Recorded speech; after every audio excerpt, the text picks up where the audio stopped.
Hello friends, welcome back to my channel Simnas food world. അപ്പോഴും ഞാൻ ഇന്ന് വന്നിട്ടുള്ളത് നമ്മുടെ കണ്ണൂർ സ്പെഷ്യൽ കലത്തപ്പം റെസിപ്പി ആയിട്ടാണ്. അപ്പോൾ കലത്തപ്പമൊക്കെ നമ്മൾ സാധാരണ ചെയ്യുന്നത് പച്ചരിയൊക്കെ കുതിർത്ത് വെച്ച് അത് മിക്സിയിലിട്ട് അരച്ച് അങ്ങനെയൊക്കെയാണ് ചെയ്യുന്നത്. ഇതിൻ്റെ ഒന്നും ആവശ്യമില്ല.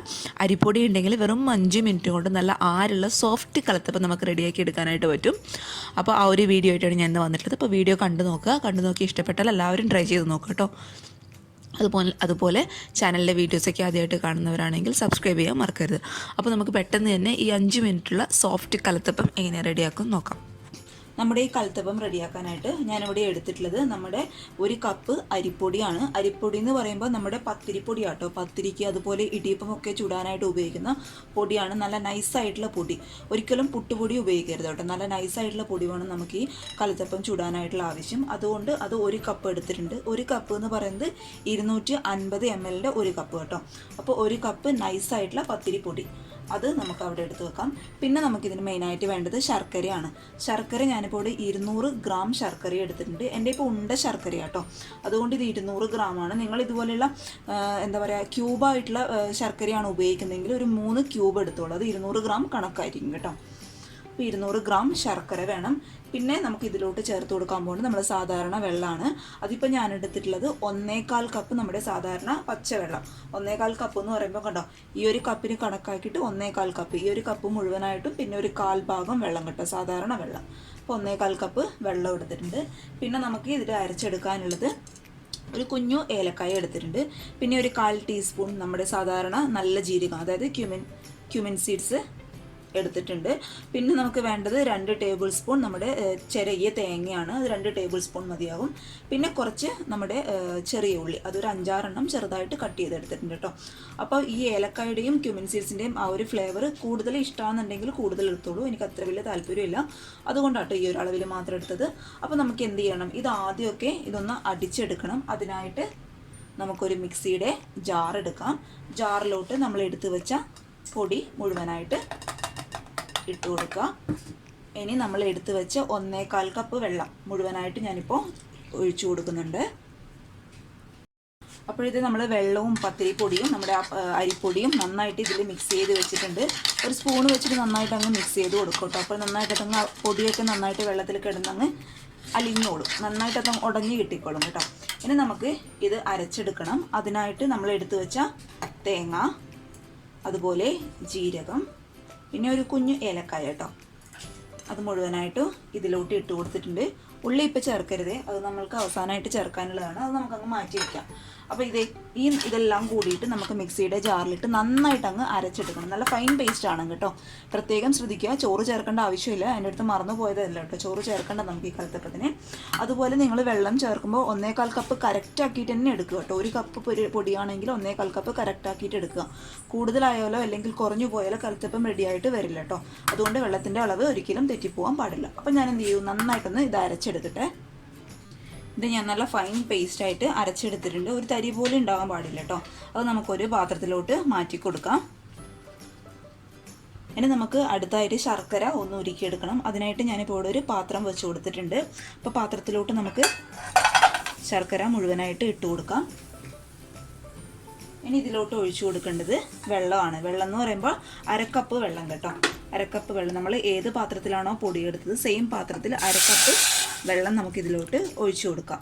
അപ്പോൾ വെള്ളം എന്ന് പറയുമ്പോൾ ശർക്കര ഉരുക്കുമ്പോൾ 1/2 കപ്പ് വെള്ളം, അതുപോലെ അരി അരച്ചെടുക്കുമ്പോൾ 1/4 കപ്പ് വെള്ളം, മൊത്തത്തിൽ 1/4 കപ്പ് വെള്ളം 1 കപ്പ് അരിക്ക് കേട്ടോ.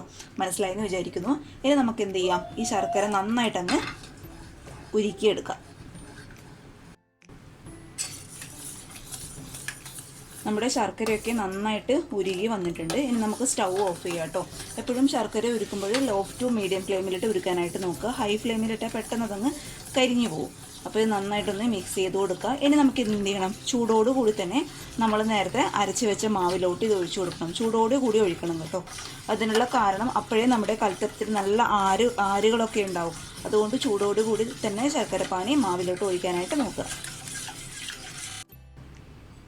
അപ്പോഴിതേ ഈ ശർക്കര പാനി ഞാൻ മാവിലോട്ട് ഒഴിക്കാനായിട്ട് പോവുകയാണ്. നല്ല ചൂടുണ്ട് കേട്ടോ, ചൂടോട് കൂടി തന്നെ ഒഴിക്കണം. പിന്നെ ഒഴിക്കുമ്പോൾ എപ്പോഴും ശ്രദ്ധിക്കേണ്ട കാര്യം, ഒഴിക്കുന്ന വശം തന്നെ അപ്പം തന്നെ നന്നായിട്ട് ഇളക്കി കൊടുക്കുകയും വേണം. അല്ലെങ്കിൽ ചൂടോട് കൂടിയാത്തതുകൊണ്ട് പെട്ടെന്ന് അതങ്ങ് കട്ട പിടിച്ചു പോകും. അപ്പോൾ നന്നായിട്ട് അങ്ങ് മിക്സ് ചെയ്യാം. അപ്പോൾ കല്ലൊക്കെയുള്ള ശർക്കരയാണെങ്കിൽ ഒന്ന് അരിച്ചെടുക്കാനായിട്ട് നോക്കുക കേട്ടോ. എൻ്റെ ഇപ്പോൾ കല്ലൊന്നും ഇല്ലാത്തതുകൊണ്ട് ഞാൻ അരിക്കുന്നില്ല. നന്നായിട്ട് അങ്ങ് മിക്സ് ചെയ്ത് കൊടുക്കുക.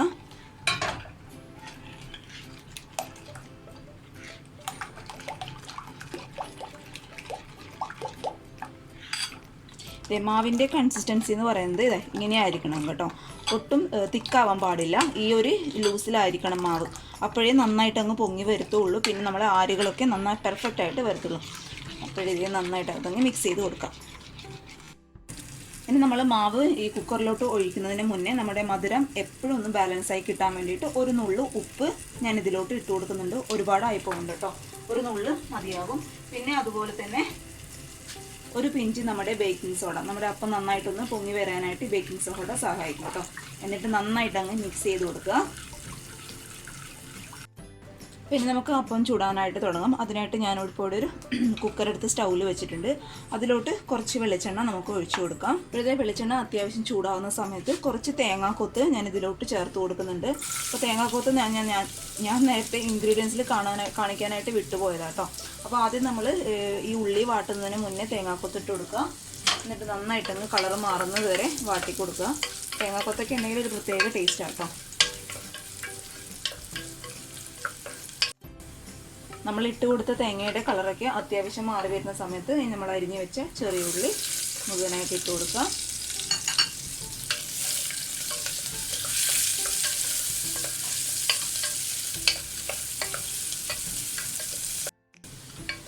നമ്മൾ ഇട്ട് കൊടുത്ത തേങ്ങാക്കൊത്തും അതുപോലെ ചെറിയ ഉള്ളിയുടെയും ആ കളറൊക്കെ നന്നായിട്ടൊന്ന് മാറിയിട്ടുണ്ട്.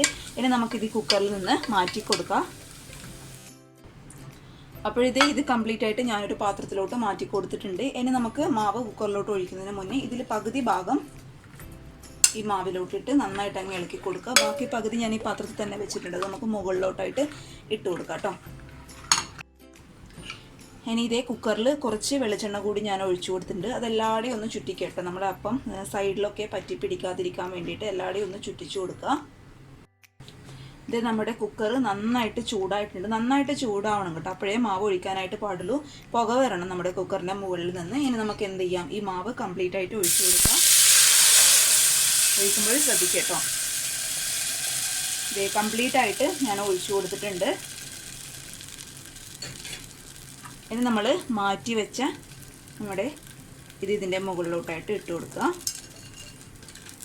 ഹൈ ഫ്ലെയിമിലാണ് കേട്ടോ തീയുള്ളത്. ലോ ടു മീഡിയം ഫ്ലെയിമിലൊന്നുമല്ല, ഹൈ ഫ്ലെയിമിൽ ഇടുക. 2 മിനിറ്റ് ഹൈ ഫ്ലെയിമിൽ തന്നെ ഇരിക്കട്ടെ. 2 മിനിറ്റ് ആയിട്ടുണ്ട്. ഇനി നമുക്ക് കുക്കറിൻ്റെ ഈ ഒരു മൂടിയുടെ വിസിൽ ആവശ്യമില്ല. മൂടി വയ്ക്കുക. ഞാൻ കുക്കറിൻ്റെ മൂടി ഇട്ട് കൊടുത്തിട്ടുണ്ട്. എപ്പോഴും ഓർമ്മിക്കുക, വിസിൽ വേണ്ട കേട്ടോ. എന്നിട്ട് 2 മിനിറ്റ് കഴിഞ്ഞ് 2 മിനിറ്റ് ഹൈ ഫ്ലെയിമിൽ ഇട്ടതിന് ശേഷം നമ്മൾ എന്ത് ചെയ്യുക, പതുക്കെ ലോ ടു മീഡിയം ഫ്ലെയിമിലാക്കുക. ലോ ഫ്ലെയിമിൽ തന്നെ ആക്കുക കേട്ടോ. കുറച്ച് ലോ ഫ്ലെയിമിനേക്കാളും കുറച്ചുകൂടി തീ കൂട്ടി കൊടുക്കുക. എന്ന് വെച്ചാൽ ഒരുപാട് അങ്ങ് ഹൈ ആയി പോകാൻ പാടില്ല. അപ്പോൾ അടിവശം നന്നായിട്ട് അങ്ങ് കരിഞ്ഞു പോവുകയും ചെയ്യും. നമ്മുടെ ഉൾഭാഗം ഒന്നും ഇട്ട് വെന്ത് കിട്ടിയിട്ടും ഉണ്ടാവില്ല. അതുകൊണ്ട് ലോ ടു മീഡിയം ഫ്ലെയിമിലിട്ട് ഒരു 5-6 മിനിറ്റ് ഒന്ന് വേവിച്ചെടുക്കുക. ഒരു 5 മിനിറ്റ് കഴിയുമ്പോഴേക്കും ഈ ഒരു ഭാഗത്ത് നിന്നൊക്കെ നന്നായിട്ട് ആവി പുറത്തോട്ട് വരാൻ തുടങ്ങും. വെള്ളത്തുള്ളികളൊക്കെ വരാനായിട്ട് തുടങ്ങും. ആ ഒരു സമയത്ത് ഒരു 6 മിനിറ്റ് കഴിഞ്ഞാൽ തീ പതുക്കെ അങ്ങ് ഓഫ് ചെയ്ത് കൊടുക്കുക കേട്ടോ. 5 മിനിറ്റ് കഴിഞ്ഞതിന് ശേഷം നന്നായിട്ട് ആവി ഇതിലോട്ട് പുറത്തോട്ട് വരുന്നുണ്ട് കേട്ടോ. പിന്നെ കണ്ടോ, വെള്ളത്തിൻ്റെ തുള്ളികളൊക്കെ ഇങ്ങനെ മുകളിലായിട്ട് കാണുന്നുണ്ട്. അതിനർത്ഥം ഉള്ളിലത്തെ നമ്മുടെ അപ്പം നന്നായിട്ട് വെന്തിട്ടുണ്ട് എന്നാണ്. കറക്റ്റ് 5 മിനിറ്റ് കേട്ടോ. ഇനി നമുക്കിത് സ്റ്റൗ ഓഫ് ചെയ്യാം. ഒരുപാട് നേരം അങ്ങ് സ്റ്റൗവിൽ വെച്ചിരിക്കണം കേട്ടോ. കാരണം നമ്മൾ അരിപ്പൊടി വെച്ചിട്ടാണ് ചെയ്യുന്നത്. അതുകൊണ്ട് പെട്ടെന്ന് അങ്ങ് അടി അങ്ങ് കരിഞ്ഞു പോകാനുള്ള ചാൻസ് ഉണ്ട്. അതുകൊണ്ട് നമുക്കിത് ഓഫ് ചെയ്യാം. കുക്കറിൻ്റെ ചൂടൊക്കെ അത്യാവശ്യം ഒന്ന് മാറിയിട്ടുണ്ട്. അപ്പോൾ നമുക്കിതിനി തുറന്ന് നോക്കാം കേട്ടോ. നന്നായിട്ട് ചൂട് മാറിയതിന് ശേഷം മാത്രം തുറക്കാനായിട്ട് നോക്കുക. ആ ഒരു ആവിയിൽ കിടന്ന് നമ്മുടെ അപ്പം ഒന്നും കൂടി അങ്ങ് വെന്ത് കിട്ടും. നമുക്കിതിനി തുറന്ന് നോക്കാം. കണ്ടോ, നല്ല പെർഫെക്റ്റ് ആയിട്ടുള്ള അപ്പം ആയിട്ടുണ്ട്. ഇനി നമുക്കിത് വെന്തിനൊന്നും അറിയാൻ വേണ്ടിയിട്ട് ഇങ്ങനെ ഒരു കത്തിയോ അല്ലെങ്കിൽ ഫോർക്കോ എടുക്കുക. എന്നിട്ട് ഉള്ളിലേക്ക് നോക്കുക. ഈ ഒരു കത്തി ക്ലിയർ ആയിട്ട് വന്നിട്ടുണ്ടെങ്കിൽ വെന്ത് കിട്ടിയെന്നാണ് കേട്ടോ അർത്ഥം. ഇനി നമുക്ക് ഈ കത്തി ഉപയോഗിച്ച് തന്നെ സൈഡൊക്കെ ഒന്ന് വിടിയിച്ച് കൊടുക്കുകയാണെങ്കിൽ നമുക്ക് പെട്ടെന്ന് അപ്പം ഈ കുക്കറിൽ നിന്ന് പുറത്തെടുക്കാനായിട്ട് പറ്റും. അപ്പോൾ ഇതൊക്കെ ചെയ്യണമെങ്കിൽ നമ്മുടെ കുക്കറിൻ്റെ ചൂട് നന്നായിട്ട് അങ്ങ് മാറണം. അല്ലെങ്കിൽ അപ്പം മൊത്തം അതിൻ്റെ ഉള്ളിലോട്ട് അങ്ങ് പറ്റി പിടിച്ചിരിക്കും കേട്ടോ. ഈ സൈഡൊക്കെ ഒന്നിങ്ങനെ ആക്കി കൊടുക്കുക. അപ്പോഴത്തെ കത്ത് വെച്ച് ഞാൻ ഈ സൈഡൊക്കെ നന്നായിട്ട് നന്നായിട്ട് വിട്ടിങ്ങനെ കൊടുത്തിട്ടുണ്ട്. ഇനി നമുക്കിത് കുക്കറിൽ നിന്ന് പുറത്തെടുക്കാം കേട്ടോ. ഇപ്പോൾ ചൂടൊന്നും ഇല്ലാത്തതുകൊണ്ട് പെട്ടെന്ന് ഇങ്ങനെ വിട്ട് വന്നോളൂ. അയ്യോ, ഇത് പെട്ടെന്ന് ഇങ്ങനെ വിട്ട് വരുന്നുണ്ട് കേട്ടോ. ഒരു സാഹസവും കളിക്കണ്ട. ഇതേ നമ്മുടെ പെർഫെക്റ്റ് കണ്ടിട്ടുണ്ട്. അപ്പോൾ നമുക്ക് എന്ത് ചെയ്യാം, ഇതൊരു പാത്രത്തിലോട്ട് മാറ്റി കൊടുക്കാം. നമ്മുടെ അപ്പത്തിൻ്റെ ചൂടൊക്കെ നന്നായിട്ട് മാറിയിട്ടുണ്ട്. ഇനി നമുക്കിത് കട്ട് ചെയ്ത് നോക്കാം. അപ്പോൾ ചൂടൊക്കെ ആറിയതിന് ശേഷം കട്ട് ചെയ്യുകയാണെങ്കിൽ നല്ല ആരൊക്കെ നന്നായിട്ട് തെളിഞ്ഞു വരും കേട്ടോ. ഇതേ കണ്ടോ, നല്ല ആര് നന്നായിട്ട് വന്നിട്ടുണ്ട്. അപ്പോൾ ഇങ്ങനെ എല്ലാവരും ഒന്ന് ട്രൈ ചെയ്ത് നോക്കുക. കണ്ടോ, രണ്ട് സൈഡിലും നന്നായിട്ട് ആര് വന്നിട്ടുണ്ട്. അപ്പോൾ നല്ലൊരു ടേസ്റ്റുള്ള അപ്പം കേട്ടോ, നല്ല സോഫ്റ്റുമാണ് നമ്മൾ അരിപ്പൊടി വെച്ച് ട്രൈ ചെയ്തതുകൊണ്ട്. അപ്പോൾ എല്ലാവരും ഒന്ന് ട്രൈ ചെയ്ത് നോക്കുക.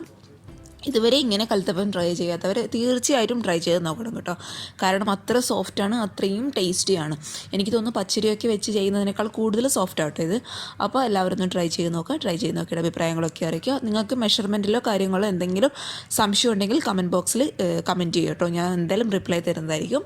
അപ്പോൾ നമുക്ക് അടുത്ത് നല്ലൊരു വീഡിയോ ആയിട്ട് കാണും വരെ താങ്ക് യു.